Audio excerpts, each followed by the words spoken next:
Vous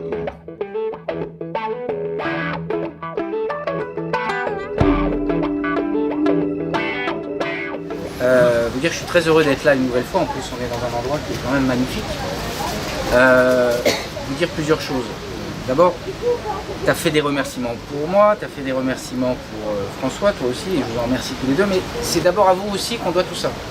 Si le MoDem a continué d'exister malgré les difficultés qui ont été les nôtres, parce qu'on ne peut pas dire qu'on n'ait pas eu des difficultés, tu les as listées, c'est aussi parce qu'il y a eu des responsables du mouvement, des militants, et des gens qui ont essayé de tenir le cap qui était le nôtre, qui était le cap d'essayer de transformer la vie politique française.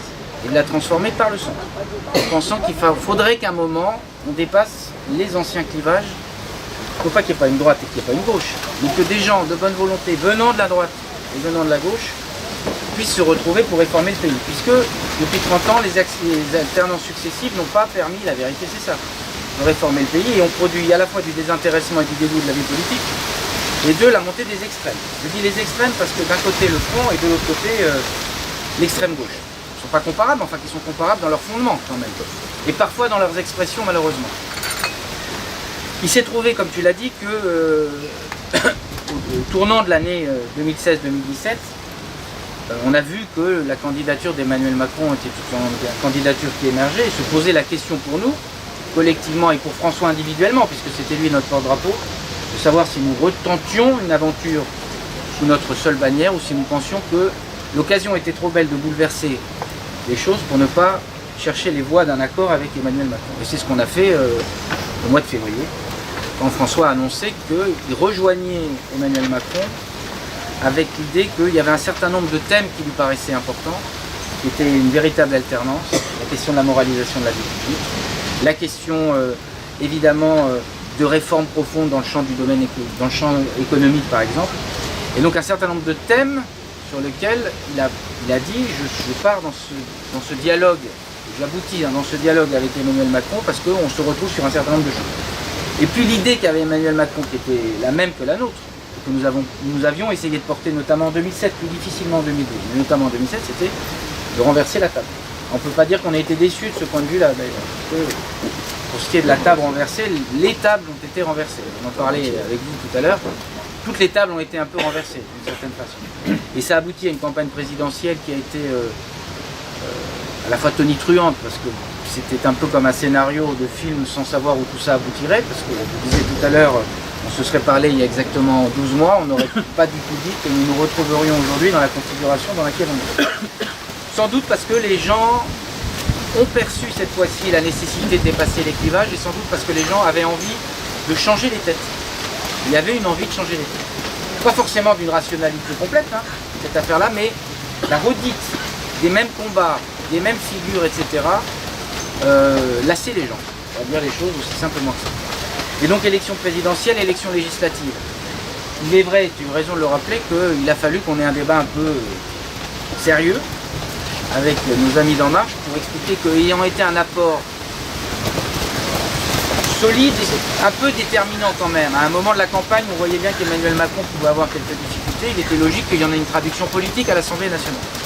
Et ça aboutit au fait que nous soyons un groupe de 47 députés au lendemain des élections, qui a la caractéristique, je le redis quand même parce que c'est très juste, la caractéristique d'avoir mené des combats communs, d'avoir une cohérence idéologique, et d'avoir la même volonté que celle qui nous fait qu'on s'est engagé depuis un certain nombre d'années pour beaucoup d'entre vous et d'entre nous, qui est de réformer le pays. Et donc on est à ce moment-là. Alors, on pourrait croire que c'est un aboutissement d'une certaine façon. Alors ça peut être un aboutissement que de devenir député, mais c'est pas un aboutissement, c'est un début. Parce que nous goûtons pour la première fois aux joies et aux difficultés de ce qu'est un pacte majoritaire et de la nécessité de réformer. C'est toujours plus confortable. Alors nous n'avions pas de représentant à l'Assemblée. Nous avions Jean Lassalle, mais c'était un représentant un peu atypique. On l'a revu d'ailleurs atypique. Ah oui. Le sujet qui est le nôtre, maintenant que nous sommes au cœur des responsabilités, c'est de faire en sorte que les engagements qui ont été les nôtres à la présidentielle et aux législatives, parce qu'on a fait une campagne sur des engagements, soient tenus et que notre identité propre soit connue, soit forte. Et c'est forcément une équation pas facile à tenir, on en parlait tout à l'heure avec nos amis journalistes, qui est de s'identifier sans se par nature se démarquer parce qu'il faudrait s'émarquer. Je disais ça tout à l'heure, c'est ni frondeur, ni godillot. Il y a un espace pour être ce qu'on est, pour être dans le pacte majoritaire et en même temps pour identifier ce qu'on est. On a essayé de le faire par exemple, c'est le gros texte que nous avons eu sur la loi de moralisation de la vie publique, où on a pu rappeler ce qu'étaient nos identifiants et nos prérequis dans cette affaire de la moralisation. Je suis monté et quelques autres, toi et d'autres sont montés en tribune aussi pour dire à quel point on était attaché à la Banque de la démocratie, à quel point on était attaché, même si ça pose des difficultés, on n'est pas complètement idiot, à la suppression de la réserve parlementaire, parce qu'il y avait une part de symbolique. Et donc la force de notre groupe, c'est la force de sa cohérence. Que dire du travail de nos parlementaires? Alors, dire d'abord que, quand même, pour vous raconter, c'est que la mise en route est un peu tonitruante. Vous arrivez le 19 et après vous rentrez dans le tambour de la machine à laver et ça tourne. Et ça n'a pas fini de tourner en fait. C'est un peu ça le problème. On va pas se plaindre, mais enfin en tout cas c'est un mouvement qui est assez permanent. Ce d'autant que nous avons eu deux textes qui ont suscité des débats, qui étaient les ordonnances, je vais en dire un mot après, loi travail, et le texte sur la moralisation de la vie publique. Et que, comme vous l'aurez remarqué, le travail a repris là, d'une certaine façon, parce qu'on a d'autres grands chantiers qui vont s'ouvrir.